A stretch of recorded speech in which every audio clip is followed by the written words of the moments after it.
Good evening. This hearing is now in session and is being recorded to maintain a permanent record. My name is Danielle Boudreau. I am the rulemaking coordinator at the Department of State Lands, and I will be serving as the department's hearing officer. Today's date is August 15th, 2024, and the time is 6 p.m. Joining me from the department are Amber McKernan, the Real Property Program Manager at DSL. And Vernon Wolf, Property Manager for the Department of State Lands. Thank you. The purpose of this evening's meeting is twofold. We will begin with a 30-minute information session, followed by the public rule hearing for the proposed adoption of OAR 141-126 by the Department of State Lands regarding the administrative rules governing the leasing of state-owned lands for communication site facilities. During the information session, Amber will provide an overview of the proposed rules and rulemaking timeline, which will be followed by a question and answer session. Once that is concluded, we will begin the public rule hearing. Please note that during the rule hearing, the department will not be answering any questions or responding to comments. We ask that you ask any questions during the question and answer period. And this meeting will conclude when all participants who wish to comment have finished. So on tonight's meeting is being hosted on Zoom, and we ask that you raise your hand to ask a question or provide a comment. To do so, click the reactions icon near the bottom of your screen and click raise hand. If you're just joining by phone, press *9. Participants will be called on in the order in which the hands are raised. We ask that you keep your mic muted unless it is your turn to speak. And we ask that you be respectful of each other and the DSL representatives. And now I'm going to turn this over to Amber. Thank you, Danielle. We'll now jump into the information session for the next several slides. There will be time for question and answer following the presentation. Next slide, please. So what is a communication site facility? Per our administrative rules, OAR-141-126-012011, the definition of communication site facilities reads, these facilities consist of the towers, antennas, dishes, buildings, generators, propane tanks, solar panels, fences, and other associated structures, equipment, or developments used by a lessee or by a lessee and one or more co-locators to transmit or receive radio, microwave, wireless communications, and other electronic signals. Next slide. The goal of creating these Division 126 rules are to address the limitations of our current rules, communication sites in our OAR 141-125, to streamline the application process and leasing processes, to update fees and rent structure to accurately reflect market values based on use types, including managing lands to generate returns for the Common School Fund, and to ensure fees are fair and equitable and in line with statewide goals. Other goals include efficiently managing co-location leasing and the ability to adapt to a continuously changing industry and technologies. Next slide. This rulemaking process has been going on since 2021. It was initiated in February of 2021. In spring of 21, we conducted a market rate study and drafted the rules. Summer of 2021, a rulemaking advisory committee was convened and RAC meetings were held. In summer of 2022, there was a public hearing and public comment period. Fall of 2022 through spring of 2023, DSL did research and made many revisions based on our public comments that were received. In spring of 2023 through spring of 2024, DSL worked with our Department of Justice to review and revise to streamline our leasing processes and lease application. And we are currently here at summer 2024. doing another public hearing and public comment period with the goal of having the State Land Board review and adopt these rules in winter of 2024. Next slide. Communication sites are currently managed under our Division 125 rules. With the adoption of these proposed Division 126 rules, the Division 125 rules need to be changed to remove communication sites. There are no other proposed changes to the Division 125 rules at this time. Next slide. So primary changes that show up in these Division 126 rules compared to 125 include updates with industry-specific terminology. We define different use type categories for communication sites, and those include a category for personal/research/scientific uses, a category for non-commercial uses, which includes nonprofit, government, quasi-government, emergency services, and law enforcement. A category for commercial uses, which is broken up into small, medium, and large. And a category for wireless cellular communications, which is broken into small wireless facilities and macro cellular facilities. Next slide. Further changes in these Division 126 rules include pre-application meetings being required for all lease applicants, specified timelines for application and lease processing, updated fees and lease rates, a co-location leasing process with a distinct fee and lease rate structure, and new decommissioning requirements. Next slide. So the first public comment period in 2022 resulted in the department making changes to the draft rules based on the comments received. These changes include simplified co-location leasing process, dividing cellular communications into the two categories of small wireless facilities and macro cellular facilities. We adjusted fees and rates to reflect market rates as well as state and federal policy.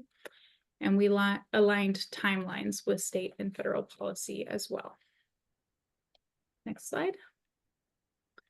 So the anticipated outcomes of these Division 126 rules is that they will result in compatibility with industry standards, compatibility with state and federal policy, greater certainty about application and leasing processes and timelines, including a streamlined administrative process. Fees and lease rates may increase or decrease depending on the use type. More long-term leasing options and the ability to be responsive to changing technologies and industry. Next slide. Okay, and that concludes our presentation. If there's any questions, please raise your hand so we can call on you. Those on Zoom can use the raise hand feature, and if you're calling in by phone, you can dial *9.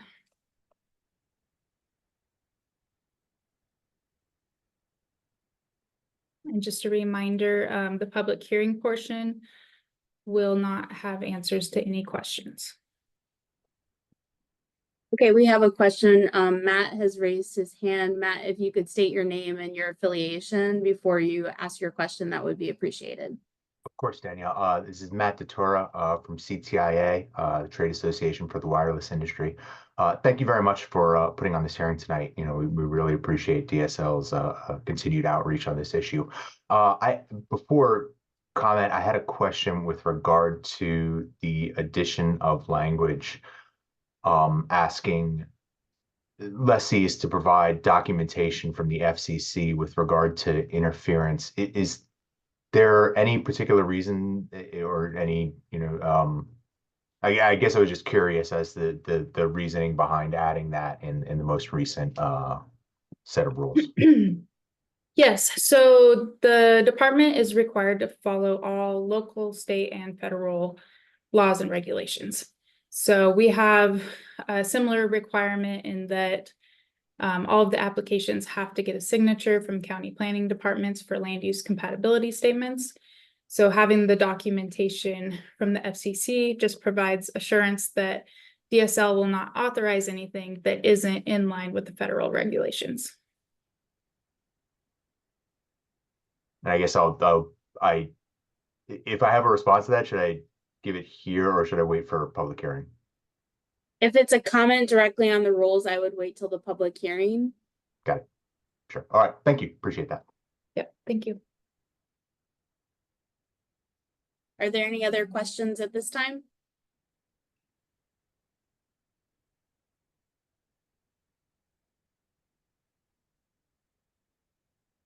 Seeing none, we will now begin the public rule hearing portion of this evening's meeting. If you wish to provide an oral comment, please raise your hand now and we'll call on you in the order in which hands are raised. To raise your hand in Zoom, you'll click the reactions near the bottom of your screen and click raise hand, or by pressing *9 if you're on the phone. We ask that you remain muted until you are called. We also ask that you state your name and affiliation before you have your comment. And we ask that you limit your comment to about 3 minutes. So Matt, you have your hand raised.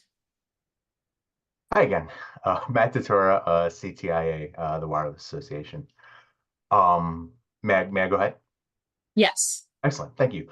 So first of all, again, thanks to DSL for not just having this hearing, but continuing to be responsive to some of the concerns that we raised, both when the rules were initially issued in 2022 and again in 2023. We particularly appreciate the response to the comments that were filed then.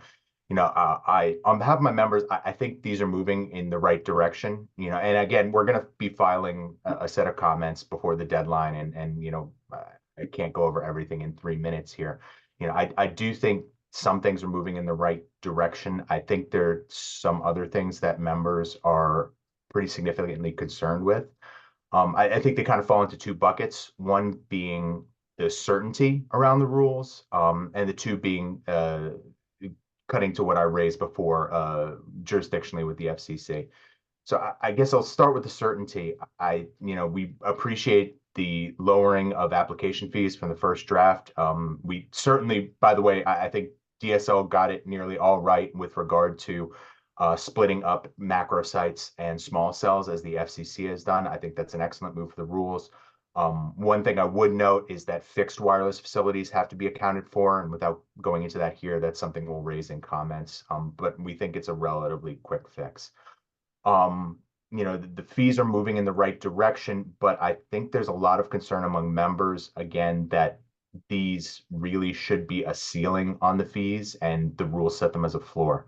These are all the leasing fees are set as base rents with escalators, and the rules make it pretty explicit that DSL can raise the rents more or less at discretion.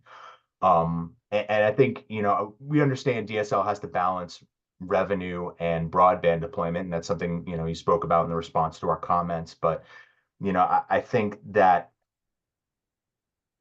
DSL really needs to take a look at these and say, look, we can give you some certainty that this is as high as we're going to go with regard to leasing. I think members are going to be very concerned if they're coming into lease and the numbers are much higher than what they say in the rules. And I think the possibility for that is still there. There are a few other things in there, I think, that speak to certainty. The timelines, for example, DSL did incorporate timelines akin to the FCC's. We do think you incorporated them in the wrong direction, though. The FCC timelines are agency timelines for dealing with applications. These timelines are timelines on lessees. So saying, you've got to get your papers in 90 days before this is granted. That's well and good, but there's also nothing that says that DSL is not going to sit on these indefinitely. And I think that's concerning for members, especially as they plan out networks, to say, hey, we want to site on DSL land, but we're not sure where that application is. It's in limbo. We don't want to cite something else if DSL is going to come back and approve it. Issues along those lines. So, again, I think this is something that we'll address in comments, and we do appreciate the right direction we think the rules are going in. We just think that, there are a few more things that need to be dealt with. My previous question with regard to the FCC, I think the major difference between, and by the way, I appreciate that, this is very much similar to, getting local and state land sign-offs. I think the big difference here is that the FCC is not going to give that sort of documentation that we're looking for here.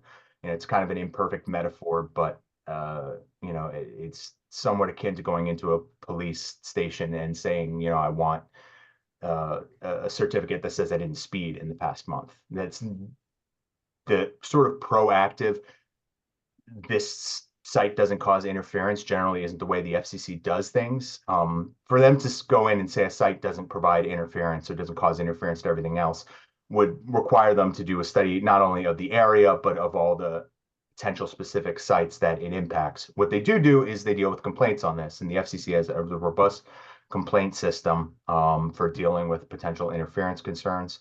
It's accessible online, and we think that DSL should be pointing people who have complaints in that direction instead of attempting to arbitrate them themselves. Because again, you're not sure when somebody files a complaint if they're the ones out of compliance or if it's the lessee, right? There are a lot of rules with regard to accepting interference on certain uses. For example, in unlicensed spectrum, there are certain spectrum bands that if you're on them, you have to deal with interference because it's unlicensed. It's kind of a sharing thing. You're not Matt, sure. Sorry, go ahead. And I'm almost certain I'm going over my 3, right? yes, you've gone Okay. over 3 minutes. We'll deal with thank it a you for little your further in comments. comments, I think, but I think those are the 2 buckets that we're dealing with here. So apologies for going over, but thank you for your time. That's all right. Thank you for your comment tonight. We look forward to receiving your written comment as well. Sure thing. Thank you. Are there any other members of the public who would like to comment on the proposed rules?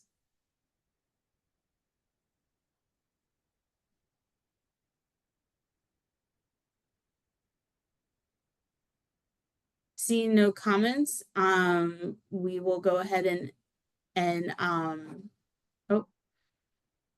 we have until I apologize for this.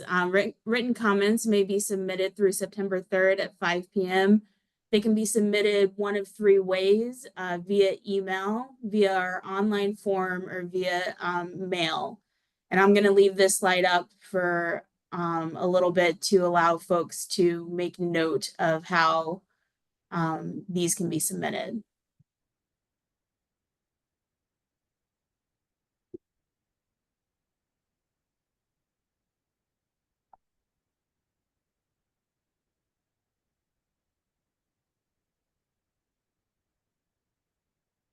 And on behalf of the department, I would like to thank you for attending this evening's meeting and for your comments.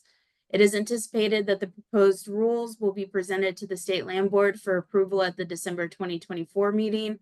Once approved, the rules will be filed with the Secretary of State for adoption. At this time, I hereby close the public hearing on the proposed rules for OAR 141-126, administrative rules for authorizing communication site facilities on state-owned land. Thank you.